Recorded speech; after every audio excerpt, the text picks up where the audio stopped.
This I think is part of the slide. These are just thoughts which we see how do we evaluate. This is not there as part of the act. This is just some thoughts. Especially we are supposed to be, the directors have to have self-evaluation as collectively. The other than independent directors will be reviewed by the nomination and remuneration committee, and independent directors will be reviewed by the board of directors, except the 7% independent directors. These are some thoughts which are laid down. I think which you can see later on. I don't know, retirement, anything specific.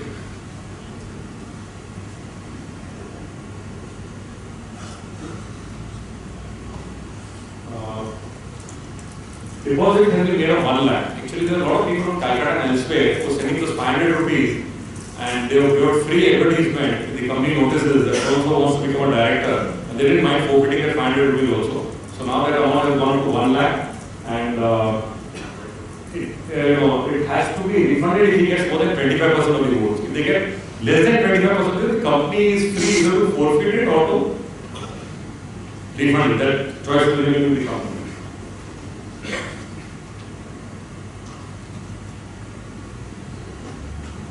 This again are, I would say, issues which are of commonsensical, but we are now part and parcel of the act. Duties of directors in 6 months, good faith, reasonable care, should not be having any direct or indirect interest, should not be undue gain, should not resign his office. I think these all are. So this again are some thoughts which we put across in the sense, what should be reasonable care? Am I supposed to be 24/7 there? Am I going to give so much time? I think which possibly you can. Again, these are general duties which we have just listed down. They are just thoughts: financial plans, quarterly performance, annual performance, lot of things to do. The board of directors report, friends. Already is reasonable for private companies now going to be more thicker. Apart from the regular things which are already there, technological know-how, exports, imports, etc., etc. Now, particulars of loans guaranteed the investment subsidiaries as provided money to give details thereof. Contracts or agreements with related parties will give details with rational arm's length. This is what I said: the risk management statement indicating development and implementation of risk management policy of the company. It's in the opinion of the board that threaten the existence of the company. This again is managed a huge, opportunity. And I can only share the example. We underwent a foreign exchange crisis in 2008 and earlier. But recently, again, when the dollar went up from 44 to 68 or whatever, and then again to 60, how many companies were geared up for the foreign exchange liability? आगे काफी सारे थप्पड़े खाली थे फिर भी. So I think there's a huge opportunity there with risk management. I think with some skill, all of the professionals here, just add some more skills on risk management and we can advise. Of course, this advisory under the companies that you look to other companies other than maybe auditors, because you cannot render other services. And CSR policy details just to be here.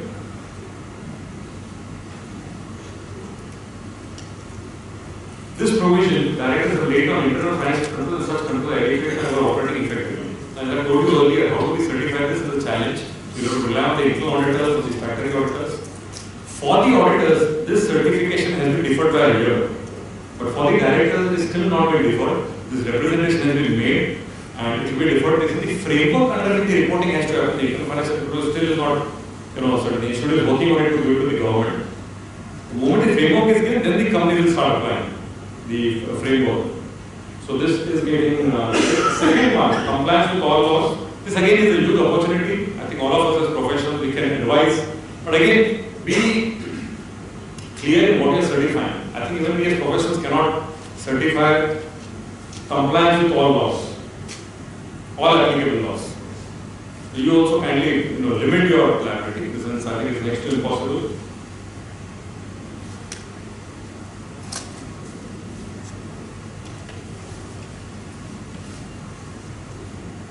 I'll cross 49 and skip. Another provision which has come, which I'll just share for a moment, is that without the prior approval of the company general meeting, a company cannot enter into the arrangement with the director for a transaction other than cash. For example, if the director is giving some property and you're giving shares, or vice versa, they cannot enter into a transition without prior approval in general meeting. Otherwise, there is no case, you can do it. There is not an issue, procedure matter. The issue is, why do we need this law? I don't know. People sitting across, have you come across any instance of this thing happening? Consideration other than cash and exchange between directors. In our practice, I think collectively we will be having at least 1,000 or not 1,000, maybe 500 to 1,000 years of experience sitting across the, what is it, 90 people are there, 85 to 15 people, 1,000 years experience or entities experience, or maybe more entities we have. Have you come across a single case where directors have exchanged property other than cash? Nilesh, in partnership, some director comes with the land and he requests. Partnership is a company. No, this partnership, two directors are involved in that case, and one person is bringing the land and somebody is bringing the cash. So at that time, the company may issue the shares to them. Because it's possible. Company में आया क्या आपके सामने? हाँ अभी एक आ गया, चलो out of 1,000 एक आया example. नहीं ऐसे नहीं. I'm saying you're making a lot of possibilities in reaction to some scam. I don't know. I'm not knowing where this has happened and why it has happened. This is because of when the directors try to bring in the other company within the ambit and we issue the shares, thereby their shareholding increases by way of mergers. Already this is out of outcome of that. Yeah, but because it has been seen many times. They bypass the rules of the creeping increasing the shareholding and they make it through mergers. What is that? Typically is this thing. Why am I coming there? But that is the way that someone sneezes. I think maybe there could be one scam in this area for which we don't know law. I'm just seeing the. Come to the audit committee. I think we saw the applicability earlier. Composition we have seen. I think I have not spent time on financial knowledge. Earlier there was no requirement of financial knowledge. We had non-technical people in the audit committee. So now it is very clearly mentioned. All members, majority members, including chairperson, should have ability to read and understand financial statements. So this should have been implied earlier in the 56 Act, but now they specified. All members should be financially literate and at least one member should have accounting or related financial management, that is the listing agreement.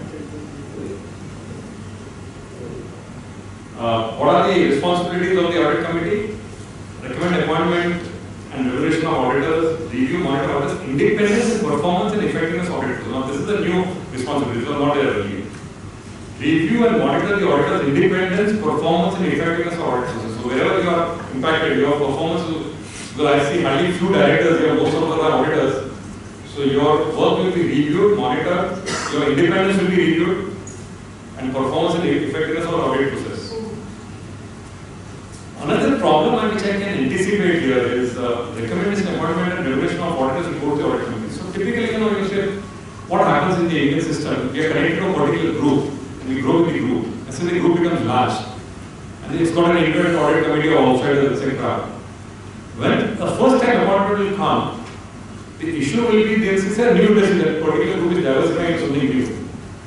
So when they look at the past track record, there will be questions. So despite your relationship with the promoter, it will be difficult because now the audit committee chairman or the audit committee will ask past experience. So this will be a factor I think which will have to be looked at. So which will possibly lead to some more consolidation in time to come of the firms. I think the way they are fragmented now, I think going forward, this may also fail because the way it happens in your profile, you need much more, I have done pharma, I have done cement, I have done steel, depending on which company, your audit, you may know the promoter. But the audit committee will be a hurdle. Past experience nahi aapka.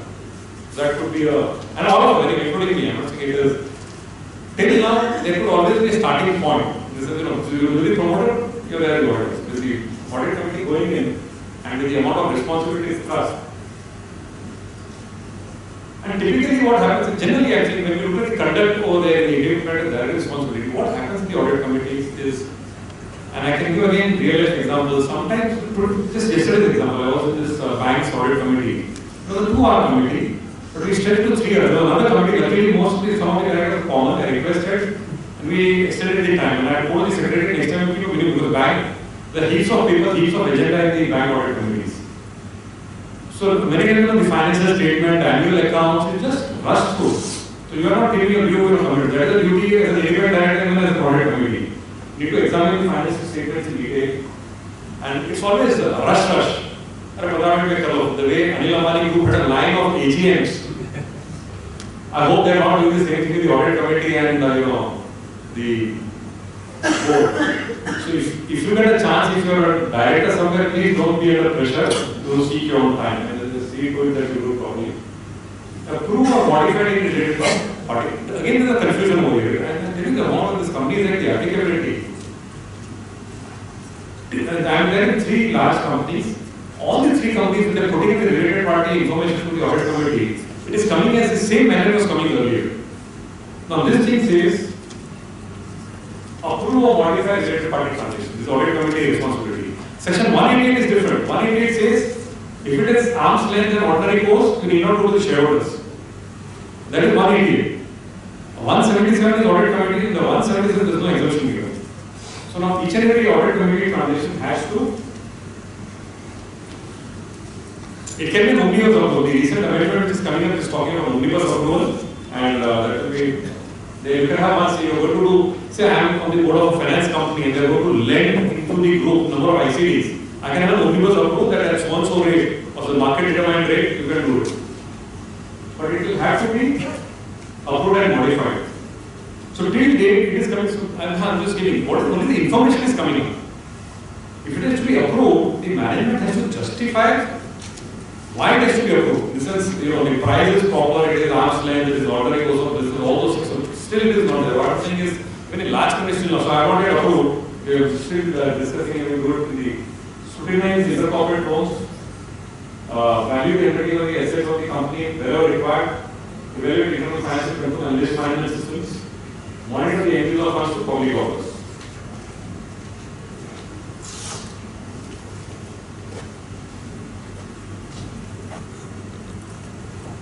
Nomination and Remuneration Committee. Minimum 3 non-executive directors, out of which comprising the independent directors, chairperson of the company, they become member but not a chairman. So I am in the board of a company where I was a member of the nomination committee, but I am not the chairman. But now the chairman of the company was the chairman. So now he will become a member, I have become a chairman because of this particular regulation in the Act. Listing agreement has recommended provision for remuneration committee, minimum 3 non-executive directors. And besides the company services required, paid up capital more than 10 crore, turnover 100 crore, outstanding more than 50 crore. Mandate of the committee, identification of qualified directors and senior management personnel. Now this is important.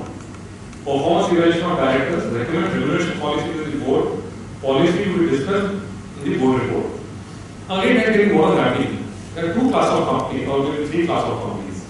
One is the private promoters driven companies where everything is cooked up and you are just sort of. But now, say let's take a Tata company. The independent director, who appoints the independent director? Does the board appoint? In my view, no. It is the promoters who decide whom they want as the independent, he is appointed. If it is a Goenka group or a Birla group company, who decides the independent director? The promoters. Till now. But now, the responsibility is on the nomination committee. In slang, it's called non-com nomination committee. So, identification of qualified director and senior management. Not only that, and senior management personnel. Honestly, I tell you, we didn't consider ourselves to be an operating role. The promoter's role was operating. Or the managing director or whatever. Assuming the appointment of senior personnel, we were never applying on mind. But now that responsibility has come to this particular committee. Performance evaluation of directors. There is any resolution issue and recommend remuneration policy. So remuneration also, till now, typically what we used to do, we used to benchmark what are the other companies in the same business doing, etc. and give what is the comparative thing. So now we have a policy there. Stakeholders relation committee says it has more than 1,000 shareholders, eventual security guard committee, which will look into the complaints of the stakeholders.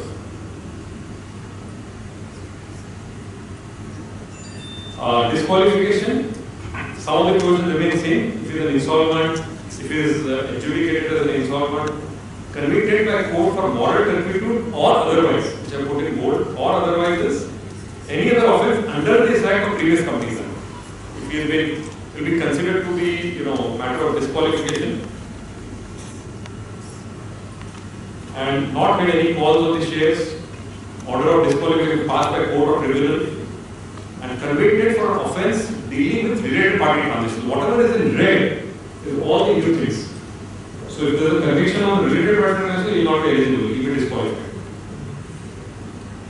The disqualification will not take effect, I think that I will skip. Then the erstwhile 274 1G has become 164 now. Same thing, you will not be eligible for, applicable for next 5 years. If it is not filed, the company has not filed the annual accounts or free to report his interest, etc. Vacation of office. The moment a person is disqualified, there is no issue. Another important thing, extends himself from all meetings of the board within a period of 12 months with or without leave of absence. Now, this is the difference. Earlier, if you had sought leave of absence, you still continue. But now, you are assuming you have applied for leave of absence, and if you have not attended for 12 months in a row, you will be disqualified. So, you have to attend at least one meeting in a year minimum. Otherwise, you will automatically, you vacate. Fails to disclose his interest of one input, the related party is disqualified by an order which we saw convicted, moral certificate or otherwise. Only there is one, contradiction between 167 and 164, which is, we are not going to detail. When a convicted person can be appointed director during the appeal period, that is the only distinction. In one section says you can be appointed during the appeal period, the other section you cannot be appointed, even if you are in an appeal. This we saw, you cannot be directed in more than 20 companies, of which 10 can be public. However, as per SEBI, you can be director of only 7 listed companies. So now the actual hierarchy is 7 listed companies, 3 unlisted public companies and 10 private. Or you can do 20 private. Or 10 public and 10 private. So these are the various combinations are possible.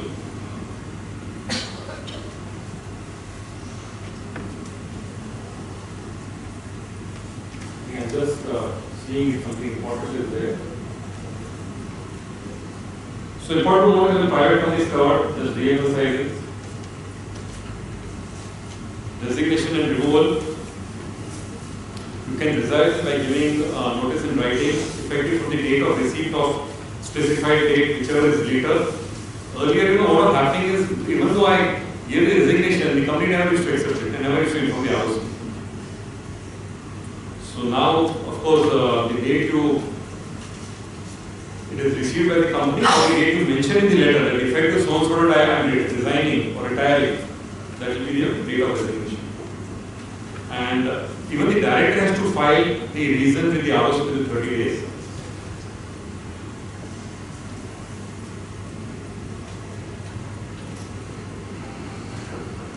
We are just trying to see what are the important points. Removal, the company can remove by an order resolution in the AGM or director before his term gets over. So it's a 5-year term, even then it can be out. Special notice is required for the removal, and the director can make written submission and request that the access is circulated along with the notice.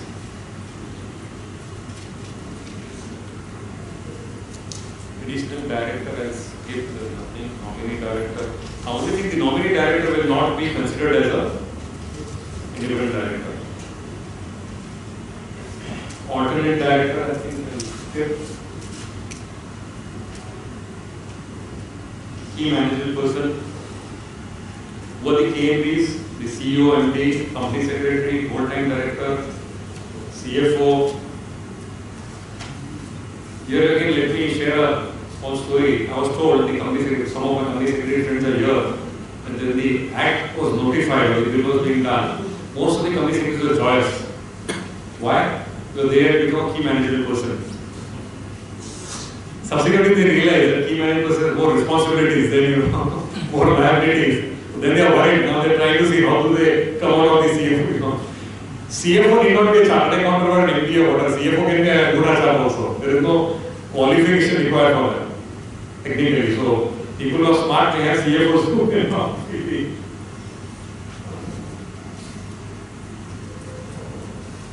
every listed company, must have a KMP in the director. Every other public company has this.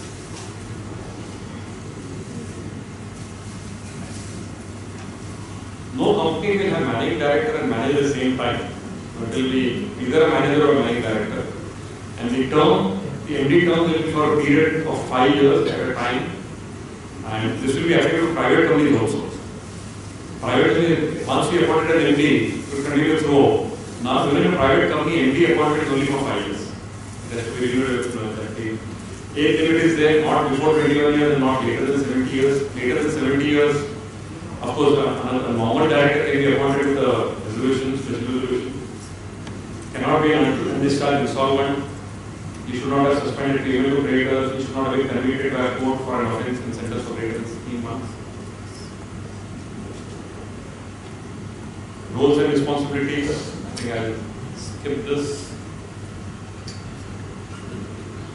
This is just additional. I'm not supposed to be covering the related party, but let me tell you, this is the major bugbear in the listed company circles. How do we handle the related party transaction?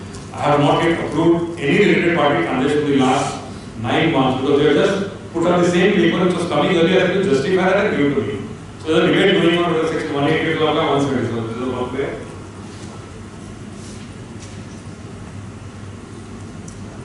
This is a chart we prepared for one of the matters opinion we are giving, which I thought would be handy. But I think it will be a related party, which will be add value maybe later on within.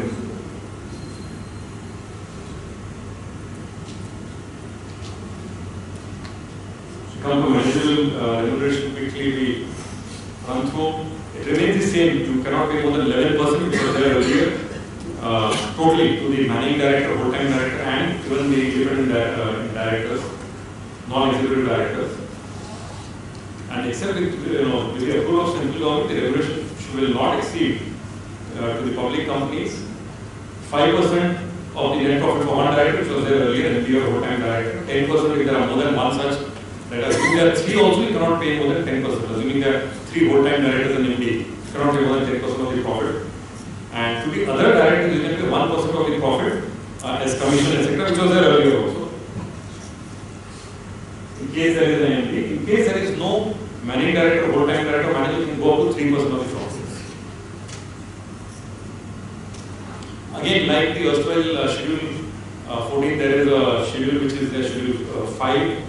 There are limits are increased substantially, and you need not, assuming you don't have profits, inadequate profits, you can go to the central government and pay remuneration beyond the limits by having a board approval. You should not have harm. One good thing across the act which has come in is whether it's the issue of bonus shares, whether it's the giving of remuneration, you cannot do that in case you have defaulted in the payment of debts.